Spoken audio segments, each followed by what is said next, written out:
litid-litid. Itong restaurant, Memos? Memos. O Momos? Memos.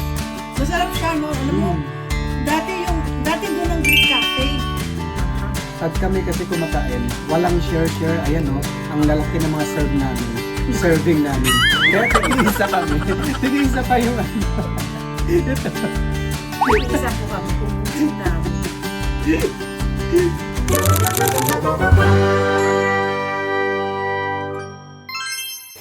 Hello po, ako po nasa kusina po ako ngayon at kami po nagla-lunch ni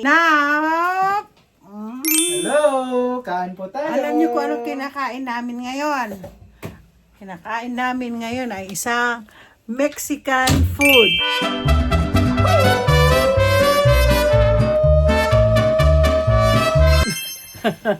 Mexican. Ano yung Mexican food na yan? Ito po yung tinatawag ng mga Mexican na menudo. Di ba ang menudo natin is pork, tapos may atay, may sausage. Yun ang menudo. Na-vlog ko na yata or hindi ko pa na-vlog. Hindi ko pa yata na-vlog ang Hindi pa. menudo. Pero nagluto na pa ako ng menudo. Ang Mexican menudo is, ayun ang tinatawag nating kalyos. So, ito po, nandito na po, naglagay na po ako ng konti dito. At, ito po yung may laman loob. Ito yung may tuwalya-tuwalya. At saka, ano nga po to? Di ba sa atin minudo, hindi sabaw? Ay, ano ito? Yung ano niya, yung sa pork. Oh, ano? Pork. Baka to, di ba? Baka. Baka to. Oo. Oo. Di ba sa atin hindi sabaw? Hindi sa atin kasi may ano masarap ang sabaw nito.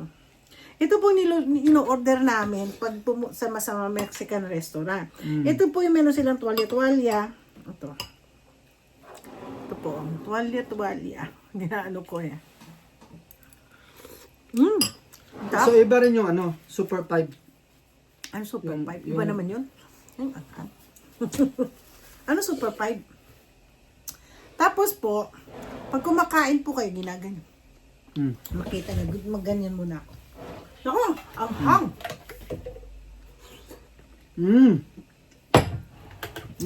Ngayon, meron po silang sibuyas at saka cilantro. Ngayon, ilalagay nyo po to dito. Ayan. Ayan mo. Mano mo sa ano, pampakita ko sa kanila na yan.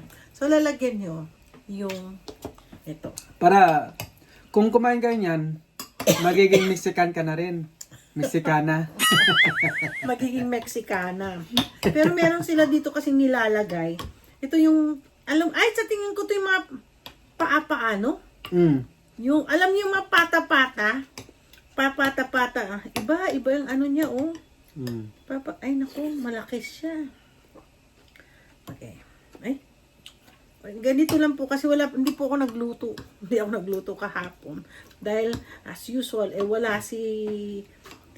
Siya yung nagdilig ng halaman, guys. Ako nagdilig ng halaman. Kaya, hindi po ako nakapagluto.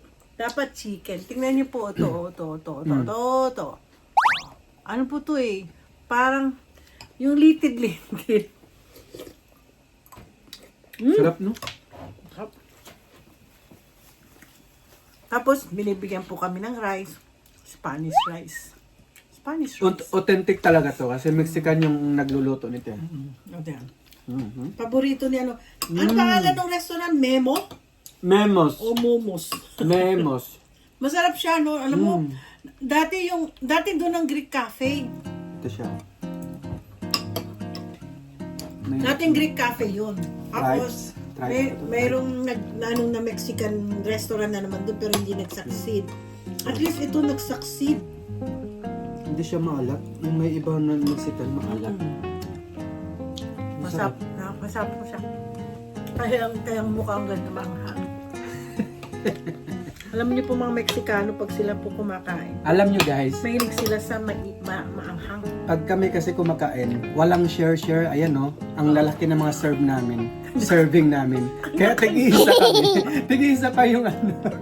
Ito. Iisa po kami, ubusin namin. Ang sarap! Pressure cooker kaya nila to. Siguro. O matagalan para na mas luto. malambot. No? Ang sarap. Ito po yung kalyos natin. Sarap. Sa tingin ko, dyan na sila natutulog sa ano eh. Di ba may van, parang van sila na ano sa gano'n. gilid? Doon na sila. Mm. Maganda nga. Ito, nag-iisa Pero lang may to. isa siguro, isa o dalawang tao dyan na Pero alam mo, andyan na. yung isang, Natutulog yung mag-o-open sa na restaurant. doon sa may bandang corner ng South Tacoma Way at saka Still ako. Dating ano yun eh, ano na ngayon, Jack in the Box. So wala na, alam mo na kung ano yun? Antojos. Ah, nakita ko nga yun. May antoos na rin doon sa may ano, Gravity Coffee. Tapat doon. Grabe ang ano ng Antojos. 20 years ago, kasi edad yan nun. Yung may kliyente akong taga St. Joseph, yung ano siya, Chinese siya. Lagi yan nagpupunta sa akin. Hindi na yan nagpapagawa ng tax kasi nag-retire na siya, lumipat na siya sa Eastern Washington. So anyway, every time pupunta po sa akin yung client na yun, lagi po siyang nagdadala sa akin ng yung crispy tacos, actually carnitas, yung parang karning lechon, yung talagang crispy po. Ganun po ang pagkain ng mga Meksikano. Ay, ang sarap po. Parang mga Pilipino lang din yung mga pagkain nila, di ba? Pero hindi, iba. Iba ang luto nila. Kasi sa Pilipinas, bihira kasi yata ang Mexican restaurant. Kung meron man, hindi. Ang alam lang nila tacos, burritos, ganun. Yeah. Pero meron po silang meron pala siyang Siete Mares. Ang Siete Mares po, susunod namin. Vlog na po namin. Ngayon, ang menudo lang ng Mexico. Itong sinasabi sa menudo ng Puerto Rico, ewan ko lang. Ito na yun. Hindi ko lang alamin natin kasi ibang Puerto Rico at saka ibang Mexican. Iba. Hindi sila magkasundo. Magkaaway ba sila? Parang ano lang silang salita eh. Isang salita lang naman sila. Actually, na totoo lang. Puerto Rico tsaka ano. Sa totoo lang, pag sinabihan ko isang Mexican kong friend, isang client na Mexican, yung Puerto Rican, no, I'm not. Ayaw nila. Pag sinabi ko Puerto Rican, hindi rin. Pero alam niyo, halo-halo kasi po mga kliyente ko dito. So, yun na po. Anyway, masarap po ang aming lunch ngayon. Dalawa lang po kasi kami niyan. No? Ano pa luluto ako? Dalawa lang naman kami. Bibili na lang kami ng ulam. Sarado po. Dalawang Filipino restaurant. Ba't sila? Plus may renovate yata yun sila, Paraiso. May renovation na naman? Siguro, Kaya pala kasi next week. 21 pa ang ano nila, reopen eh. Next week papaano? 21 pa next week. Papakuha nila yung paperworks nila. Kasi Marisol naman wala. Kasi magpapa-bookkeeping daw si Paraiso. So, bakit naman wala na naman sa nagbakasyon? Alam mo si Marisol kasi talagang lagi yan ano na sila magre-retire na sila kaya ayaw na nila. So anyway, masarap din po mga Filipino restaurant dito. Pareho silang mga client ko. Tapos, meron pa ba tayong ng Filipino restaurant? Wala na, no? Dalawang bakery. Well, anyways, masarap. Kung gusto nyong tikman ang Mexican food, alam ko po na sa Philippines lang, limited lang ang sinaserve nila sa inyo. Pero, ito po yung kanila. Dito, sobrang dami ang serve nila. Hindi, tsaka yung fried. Ay, naku! Bibili tayo ng authentic pa. Next time bibili tayo ng taco guyamas. Kasi di ba may fried may fried tilapia na pagkalaki-laki. Ang laki-laki ng kalang fried tilapia. Tapos ilalagay mo yung rice mo is yung